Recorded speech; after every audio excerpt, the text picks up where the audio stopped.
En ce jour, Henri et Gorcia sont venus comme chaque vendredi de carême participer au chemin de croix en l'église de Saint-Martin-de-Pontlieu, organisée par la pastorale des migrants du diocèse du Mans.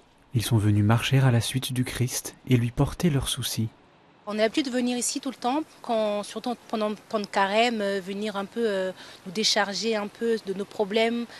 Le chemin de croix, ça sert à ça, quoi. On se sent un peu plus en communauté avec les uns et les autres. On se rend compte qu'on n'est pas les seuls à avoir des problèmes, donc c'est bien. L'initiative est née à la demande de personnes migrantes qui se retrouvaient dans le cadre de la pastorale des migrants et qui ont demandé à pouvoir vivre ensemble ce temps de chemin de croix pour pouvoir déposer les fardeaux qu'ils ont connus sur le chemin de la migration, ce qui les a fait partir et la façon dont ils ont été accueillis ici.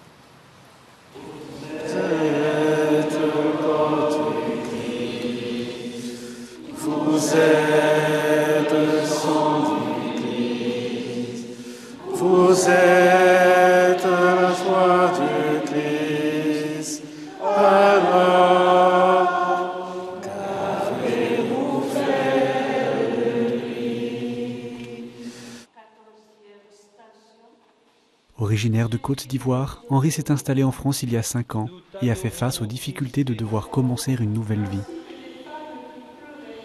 Le fait de quitter son pays, laisser sa famille et venir dans un autre pays, c'est une nouvelle civilisation qui commence. Ça peut créer beaucoup de bouleversements. Malgré ça, on reste toujours fort. Mon secret, c'est que, en fait, j'ai la foi et c'est cette foi-là qui me permet de rester debout. Dressé sur le monde,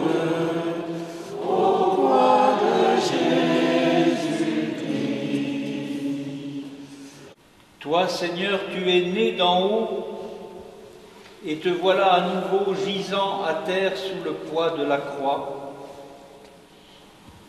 Apprends-nous l'humilité. Apprends-nous l'humilité, Seigneur.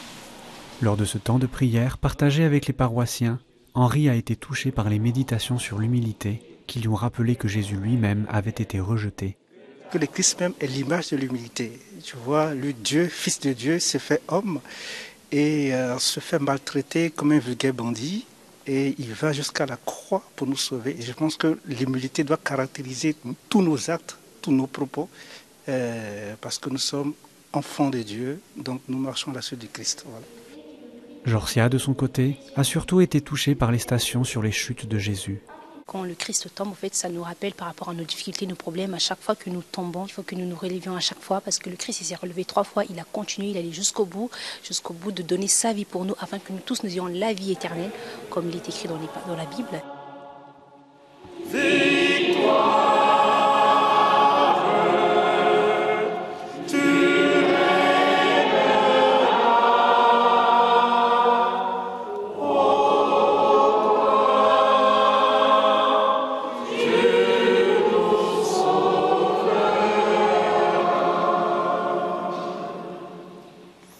Pour Henri et Gorcia, le chemin de croix est une inspiration pour faire face à leurs difficultés. Moi, je pars après ce chemin de croix en joie.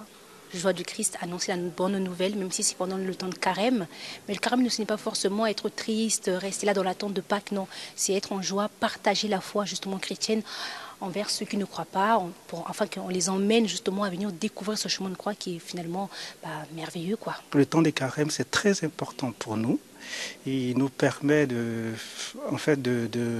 nous recharger pour pouvoir continuer le chemin qui est très très long et qui est pas semé d'embûches en fait. Gorcia et Henri ont vécu ce chemin de croix comme un moment de recueillement et d'apaisement et comptent bien venir y confier leurs difficultés tous les vendredis jusqu'à Pâques.